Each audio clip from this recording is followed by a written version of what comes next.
রাতের অন্ধকারের সঙ্গে পাল্লা দিয়ে বেড়ে চলেছে দাবানলের আগুনের দগ্ধতা। আগুন নেভাতে কাজ করছে ফায়ার সার্ভিস সহ স্থানীয় কর্তৃপক্ষ। সোমবার স্থানীয় সময় রাতে রাশিয়ার অধিকৃত ক্রিমিয়া অঞ্চলের ফিওডোসিয়াতে এভাবেই ছড়াতে থাকে দাবানলের ভয়াবহতা। ক্রিমিয়ার বিভিন্ন এলাকায় আগুন নেভানোর অত্যাধুনিক ও ভারী যন্ত্রাংশের পাশাপাশি হেলিকপ্টার দিয়েও আগুন নেভানোর চেষ্টা চালানো হয়। রুশ সরকার কর্তৃক নিযুক্ত ক্রিমিয়া প্রধান সের্গেই এক্সিওনোভ টেলিগ্রামে জানান, দাবানলের আগুন বনাঞ্চল পেরিয়ে লোকালয়ে ঢোকা শুরু করেছে। তাই এখন পর্যন্ত শতাধিক বাসিন্দাকে সরিয়ে নেওয়া হয়েছে নিরাপদ স্থানে। আগুন নেভানোর পাশাপাশি আটকে পড়াদের উদ্ধার কাজ চলছে বলেও তিনি জানান। এদিকে লাতিন আমেরিকার দেশ ব্রাজিলের সাও পাওলোতে ভয়াবহ দাবানলে মৃত্যুর খবর পাওয়া গেছে। একই সঙ্গে আরও ৪২টি শহরে ভয়াবহ দাবানল ছড়িয়ে পড়েছে।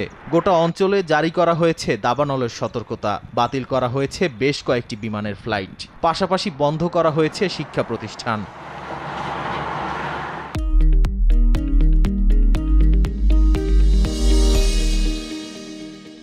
দাবানলের প্রকোপে তীব্র দাবদাহ ও খরা দেখা দিতে পারে বলে সতর্ক করেছেন সাও পাওলোর গভর্নর। তিনি আরও জানান, সাধারণত আগস্ট মাসে এ অঞ্চলে ৬০০ থেকে ৭০০-র মতো দাবানল দেখা যায়। তবে চলতি বছর আগের সব রেকর্ড ভেঙে ৪,৭০০-র বেশি দাবানলের সাক্ষী হয়েছে গোটা অঞ্চল। অন্যদিকে সাও পাওলোর দাবানলের পেছনের কারণ জানতে তদন্ত করছে ব্রাজিলের পুলিশ। এরই মধ্যে আগুন ধরানোর সন্দেহে ২ জনকে আটক করা হয়েছে। নাদিম মারজান, সময় সংবাদ।